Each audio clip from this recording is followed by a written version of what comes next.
Esta es una foto oficial de propaganda de la Primera Guerra Mundial. La hizo Ernest Brooks, el primer fotógrafo oficial británico en la Primera Guerra Mundial. Y esta foto en particular se tomó durante la batalla de Passchendaele en 1917. Brooks hacía muchas fotos de siluetas, porque a los periódicos les resultaba mucho más fácil reproducir blancos y negros que todos los tonos de gris. Eran sencillas para los fotógrafos. Las cámaras podían captarlas y se reproducían muy bien en los periódicos. Al mirarlas ahora, las vemos más como un símbolo de lo que fue la Primera Guerra Mundial. Fue la guerra del soldado anónimo. Fue la guerra de la generación que partió y nunca volvió. Vemos fotografías de estos soldados que no sabemos quiénes son. No sabemos mucho de su historia personal. Representan a los soldados anónimos y universales de la Primera Guerra Mundial, que desde luego, en general, perecieron en los combates. La fotografía no muestra gran cosa del horror de la Primera Guerra Mundial.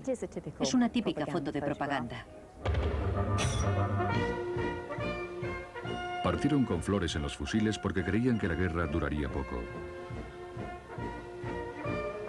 Todo comenzó en Sarajevo el 28 de junio de 1914 con el asesinato del archiduque Francisco Fernando, heredero de la corona de Austria.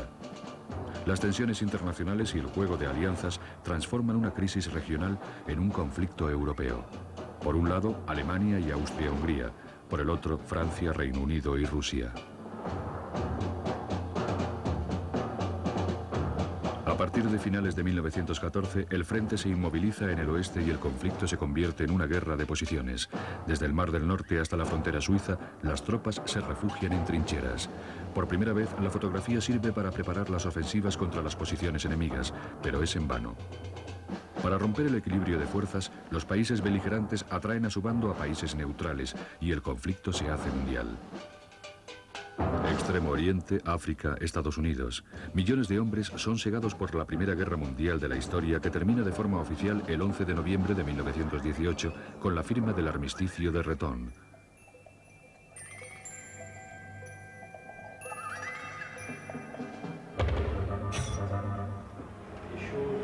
Poco después de 1910, la fotografía había ido entrando en los periódicos, destronando a los fotograbados.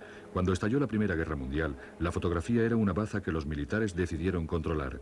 Así nacieron en Europa los primeros servicios fotográficos de los ejércitos que a menudo iban asociados a una sección cinematográfica. Los fotógrafos que trabajaron durante la guerra eran simples fotógrafos privados que habían sido movilizados.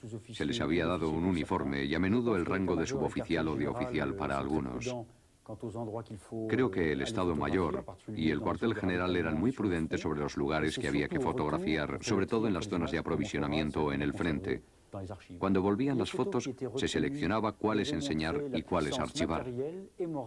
Escogían fotos que mostraran el poderío material y moral del ejército francés. Por ejemplo, aquí hay una foto que representa la evacuación de un herido en un sidecar.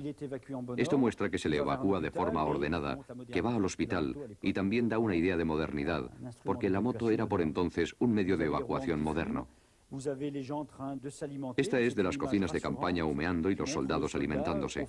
Es una imagen tranquilizadora que muestra al soldado en el frente en unas condiciones de vida totalmente aceptables. Esta es una foto del poderío material de Francia con una formación de tanques que se pierde en el infinito, con una perspectiva muy hermosa y que muestra bien el poder material. Una idea que se quería vender a las agencias de prensa internacionales con destino a los países neutros, que era donde los alemanes enviaban este tipo de imágenes. Esta foto inglesa es muy interesante si se la compara con las fotos francesas. Tiene un aire moderno y está un poco desconectada de la realidad. No se representa directamente a las personas. No hay un efecto de masas. Es como si hubiera cierto distanciamiento frente a la dura realidad de la guerra. No parece que sea una foto de la Primera Guerra Mundial. Aquí se siente el sudor, se siente a estos hombres para los que la vida es dura. Había 16 fotógrafos oficiales en Gran Bretaña, unos 30 en Francia y casi 50 en Alemania. Para ellos, la fotografía era un arma al servicio de su país. Los fotógrafos dejaron muy pocos escritos y la mayoría de lo que queda Son solicitudes de acreditaciones y cosas así. Pero leyendo entre líneas, parece que los fotógrafos sentían que eran patriotas, que se enorgullecían de tener ocasión de llevar uniformes siendo hombres mayores y de servir a su país con su trabajo. Creían que su trabajo era hacer fotografías que fueran publicables según los criterios de la época y no se dedicaban a cuestionar el sentido de esa guerra.